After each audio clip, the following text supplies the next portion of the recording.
खुलुमबाय बेयो बड'लेण्ड इंखं टेलिभिजन दिनै 30 जुलाइ 2021 शुक्रबार खालि सानसेनि बरादखौ नोंथांमोननि खाथियाव लाबोदों आं सदानन्द दैमारिया।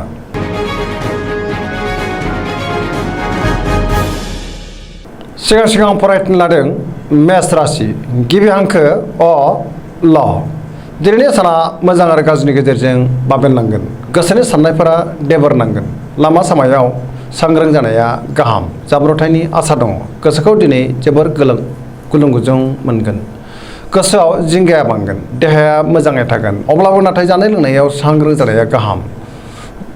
गुबुननिफ्राय गाज्रि खौरां मोननो हागौ। सोरनिबा गाज्रि नोजोर गोग्लैगोन। रांखावरियाव बारा मोजां नङा। आयनिख्रुइ खरसाया बांसिन जागोन। बेफार फालांगियाव मोजां नङा होनजायो। गोबां खहा जानांनो हागौ। सोरजोंबा थगायजागोन। गोबां खामानियाव मुखुब थानांगोन। मावनो लानाय खामानिखौ थि समावनो मावफुंनो गोब्राब जागोन। न'खराव अनलायनाय फैगोन। गुबुनखौ बांद्राय फोथायनानै गोबां खहा जानांनोबो हागौ। नेगेटिभ एनार्जिनि गोहोम गोग्लैगोन। लाइमोनफोरा गोसोखौ दिनै जोबोर आला खाला मोनगोन। फरायसाफ्रा फरायनायाव गोसो दुंखांगोन आरो मोजां फिथाइ मोनगोन।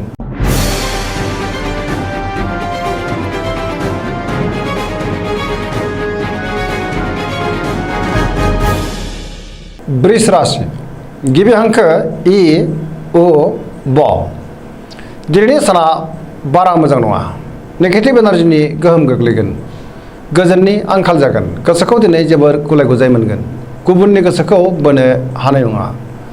मावनो लानाय खामानिखौ थि समावनो मावफुंनो गोब्राब जागोन। समाजाव मान मोनगोन। रांखावरियाव बारा मोजां नङा। नाङा फाङा खरसाया बांगोन। आयनिख्रुइ खरसायासो बांसिन जागोन। बेफार फालांगियाव खहा जागोन। न'खराव बिसि फिसायनि गेजेराव अनलायनाय फैगोन। देहाया दिनै मोजाङै थागोन। अब्लाबो जानाय लोंनायाव सांग्रां जानाया गाहाम। गुबुननि थाखाय नाङा फाङा जेंनायाव गोग्लैनांनो हागौ। सांग्रां जानायनि गोनांथि दङ। नेगेटिभ एनार्जिनि गोहोम गोग्लैगोन।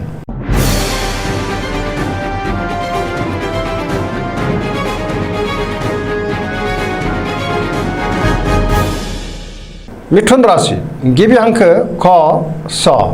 दिनैनि साना जोबोर मोजां। गोसोखौ जोबोर गोजोननाय मोनगोन। देहाया दिनै मोजाङै थागोन। अब्लाबो जानाय लोंनायाव सांग्रां जानाया गाहाम। रांखावरियाव जोबोर मोजां होनजायो। आरजिनाय धोनखौ दोनथुमनो हागोन। मोननो गोनां धोनखौ दिनै मोननो हागोन। बेफार फालांगियाव मोजां मुलाम्फा मोनगोन। आयआ बांगोन। न'खराव अनलायनाय फैगोन। समाजाव दिनै गोबां मान मोनगोन। गोसोनि बोलोआ बांगोन। बिदा फंबायजों मोजां सोमोन्दो थागोन। बिमा बिफानि अननाय आरो बोरखौ दिनै मोननो हागोन। लाइमोनफोरा मोजां खौरां मोनगोन। गोसोआ दिनै जोबोर रमान्टिक जागोन आरो गावबा गावनि गोसोनि साननायखौ फोरमायलायनोबो हागोन। फरायसाफ्रा फरायनायाव गोसो दुंखांगोन आरो मोजां फिथाइ मोनगोन। पजिटिभ एनार्जिनि गोहोम गोग्लैगोन। गोसोनि साननाय आरो लुबैनायफोरा मोगथाङाव जाफुंगोन। सरासनस्रायै दिनै साना जोबोर मोजां आरो मोजाङैनो बारग'लांगोन।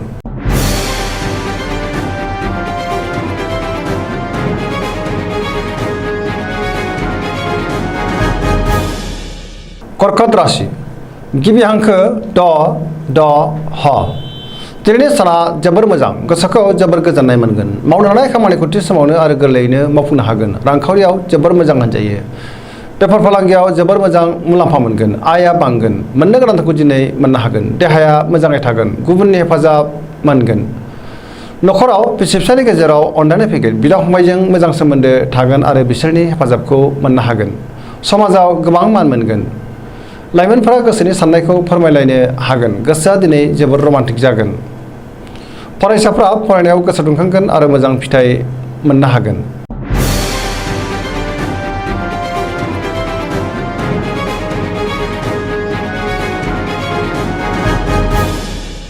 सिंह राशि गिबि हांखो म ट।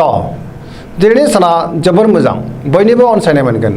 गोबां मोजां खाबु फैगोन। गोसोखौ दिनै जोबोर गोजोननाय मोनगोन। गोसोआ जोबोर रमान्टिक जागोन। मावनो लानाय खामानिखौ थि समावनो आरो गोरलैयैनो मावफुंनो हानानै गोसोखौ दिनै बांसिन गोजोननाय मोनगोन। रांखावरियाव जोबोर मोजां होनजायो। आरजिनाय धोनखौ दोनथुमनो हागोन। बेफार फालांगियाव जोबोर मोजां मुलाम्फा मोनगोन। न'खराव अनलायनाय फैगोन। गोसोनि बोलोआ बांगोन। गोसोनि साननायफोरा मोगथाङाव जाफुंगोन। समाजाव दिनै गोबां मान मोननो हागोन। बिसि फिसायनि गेजेराव मोजां सोमोन्दो थागोन। सेंग्रा सिख्लाफ्रा गावबा गावनि गोसोनि साननायखौ फोरमायलायनो हागोन। गोसोआ दिनै जोबोर रमान्टिक जागोन।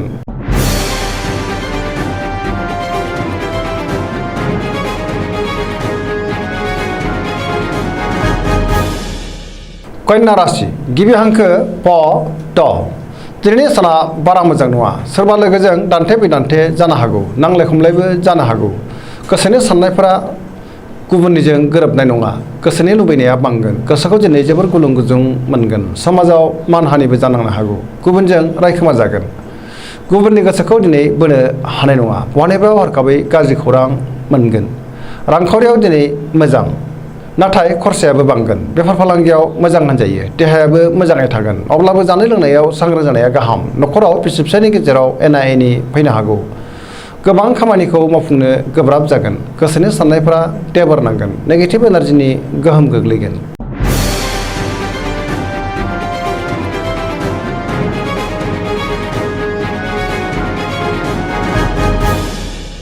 तुला राशि गिबि हांखो र ट दिनैनि साना जोबोर मोजां सोरबा आगोलनि गोजाम लोगोखौ बहाबा लोगो मोननानै गोसोखौ दिनै जोबोर गोजोननाय मोनगोन बहाबा दावबायहैनो खाबु मोनगोन आरो मोजाङैनो हान्थिनोबो हागोन मुलाम्फाबो जागोन गोसोनि साननायफोरा जाफुंगोन मावनो लानाय खामानिखौ थि समावनो आरो गोरलैयैनो मावफुंनो हागोन देहाया दिनै मोजाङै थागोन रांखावरियाव जोबोर मोजां होनजायो बेफार फालांगियाव जोबोर मोजां मुलाम्फा मोनगोन आयआ बांगोन गोसोनि बोलोआ बांगोन न'खराव बिसि फिसायनि गेजेराव अननानै फैगोन बिदा फंबायनि हेफाजाब मोनगोन समाजाव मान मोनगोन लाइमोनफोरनि गोसोआ दिनै जोबोर रमान्टिक जागोन आरो गावबा गावनि गोसोनि साननायखौ फोरमायलायनोबो हागोन फरायसाफ्रा फरायनायाव गोसो दुंखांगोन आरो मोजां फिथाइ मोनगोन पजिटिभ एनार्जिनि गोहोम गोग्लैगोन सरासनस्रायै दिनै साना जोबोर मोजां आरो मोजाङैनो बारग'लांगोन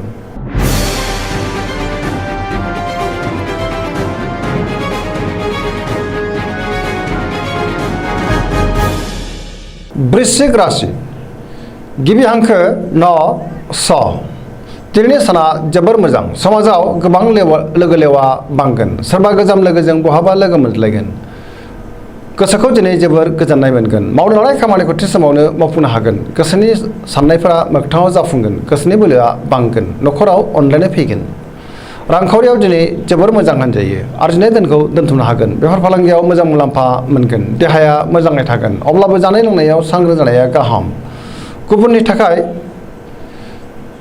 नाङा फाङा जेंनायाव गोग्लैनांनो हागौ सांग्रां जानाया गाहाम लाइमोनफोरा गोसोखौ जोबोर रमान्टिक मोनगोन फरायसाफ्रा फरायनायाव गोसो दुंखांगोन आरो मोजां फिथाइ मोनगोन सरासनस्रायै दिनै साना जोबोर मोजां आरो मोजाङैनो बारग'लांगोन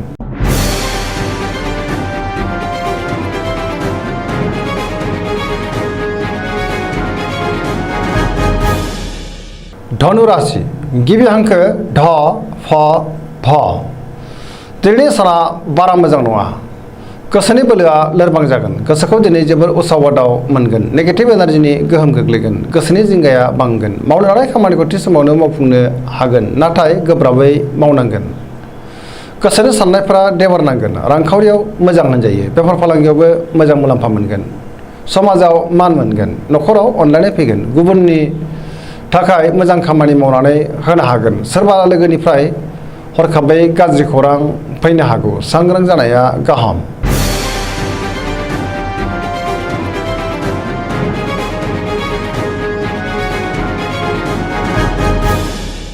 मकर राशि गिबि हांखो ख ज दिनैनि साना जोबोर मोजां गोसोखौ दिनै जोबोर गोजोननाय मोनगोन जेरावबो जाफुंसारगोन देहाया दिनै मोजाङै थागोन अब्लाबो जानाय लोंनायाव सांग्रां जानाया गाहाम रांखावरियाव जोबोर मोजां होनजायो मोननो गोनांखौ दिनै मोननो हागोन बेफार फालांगियाव जोबोर मोजां मुलाम्फा मोनगोन न'खराव बिसि फिसायनि गेजेराव अनलायनाय फैगोन बिदा फंबायनि हेफाजाब मोनगोन गोसोनि बोलोआ बांगोन गोबां खामानि मावनो गोसो दुंखांगोन आरो मावफुंनोबो हागोन गोबां खामानिखौ मावफुंनो हानानै गोसोखौ दिनै जोबोर गोजोननाय मोनगोन समाजाव मान मोनगोन लाइमोनफोरा मोजां खौरां मोनगोन पजिटिभ एनार्जिनि गोहोम गोग्लैगोन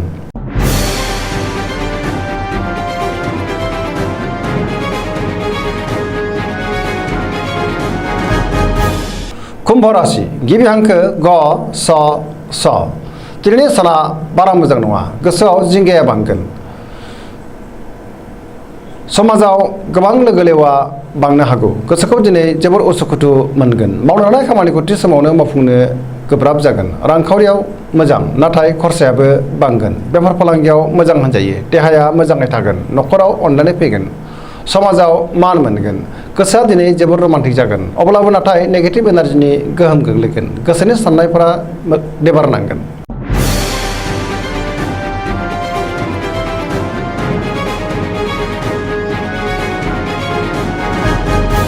मीन राशि गिबि हांखो ड स दिनैनि साना बारा मोजां नङा नेगेटिभ एनार्जिनि गोहोम गोग्लैगोन गोसोखौ दिनै जोबोर गुलाय गुजाय मोनगोन सोरजोंबा रायखुमा जागोन गोसोनि बोलोआ लोरबां जागोन गावनि गोसोनि साननायखौ गुबुननो दा फोरमाय नङाब्ला गुबुना गोरोन्थि बुजिगोन सोरबा लोगोजों एना एनि जानो हागौ देहाया दिनै मोजाङै थागोन रांखावरियाव मोजां बेफार फालांगियावबो मोजां होनजायो न'खराव बिदा फंबाय एबा बिब' बिनानावनि गेजेराव एना एनि जानोबो हागौ गोसोनि साननायफोरा देबार नांगोन गुबुनजों नाङा फाङा रायखोमा जानोबो हागौ नेगेटिभ एनार्जिनि गोहोम गोग्लैगोन दिनैनि राशि फरायनाया एसेनोसै जोबनायाव बेखौनो खावलायो जाहाथे नोंथांमोना सानफ्रामबो जोंनि बे बड'लेण्ड इंखं टेलिभिजनखौ नायबाय थायो आरो साबस्क्राइब खालामो एसेनोसै गोजोन्थों।